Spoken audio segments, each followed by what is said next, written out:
అతిపెద్ద వ్యాపార పాఠం అన్న అంశంపై గిన్నిస్ రికార్డు కోసం కరీంనగర్లోని ట్రినిటీ కాలేజ్లో లెక్చర్ జరిగింది. డాక్టర్ ఎస్ఎల్ నారాయణ ఇచ్చిన అతిపెద్ద వ్యాపార పాఠాన్ని 3999 మంది విద్యార్థులు 90 నిమిషాల పాటు ఒకే వేదికపై ఆలకించారు. గతంలో 2464 మంది విద్యార్థులతో అతిపెద్ద వ్యాపార పాఠం రికార్డ్ ఇండోనేషియా, యుగోస్లేవియా దేశాల పేరిట ఉంది. ఈ మెగా ఈవెంట్ తో రికార్డ్ ని మన దేశం తిరగరాసిందన్నారు. ఈ కార్యక్రమాన్ని ట్రినిటీ విద్యా సంస్థల స్థాపకుడు Peddapalli MLA Dasari Manohar Reddy, Karimnagar police commissioner BB Kamalakar Reddy ప్రారంభించారు.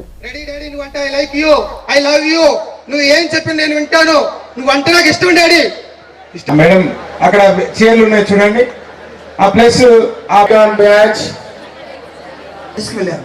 కలెక్టర్ గారు అడిగారు ఫోన్ చేసి, అందరూ వచ్చేస్తారు సార్, ఒకరు ఉన్నాడు సార్, ఎందుకు రావట్లేదు, తొందరగా తీసుకురాము. అప్పటికే నీళ్లు మోకలాకు వచ్చేసింది. ఆమె టైగా అంటే 3999 మందికి ఈరోజు ప్రపంచ స్థాయిలోనే గిన్నిస్ వరల్డ్ రికార్డు బ్రేక్ చేయడం జరిగింది. అది మన భారతదేశానికి గర్వకారణము. ఈరోజు ప్రపంచంలో ఉన్న 200 దేశాల్లో భారతదేశాన్ని ఈ లెసన్తో ఒక అగ్రగామిగా ఇవాళ ముందు తీసుకెళ్తా ఉన్నాం.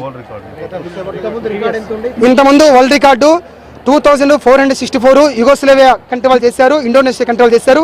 ఈరోజు దాన్ని బ్రేక్ చేసి మన 3909 మందికి మన ఇండోనేషియా కంట్రీని బ్రేక్ చేసి వాళ్ళ భారతదేశం ముందుకు తీసుకెళ్ళగలిగింది. యువతలో ఆలోచన సరళి మారాలి.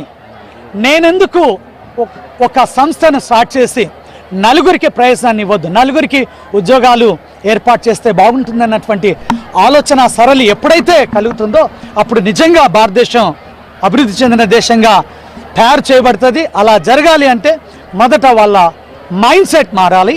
ఆ మైండ్ సెట్ మారడం కోసమనే ఈరోజు ఈ ఈవెంట్ను చేయడం జరిగింది.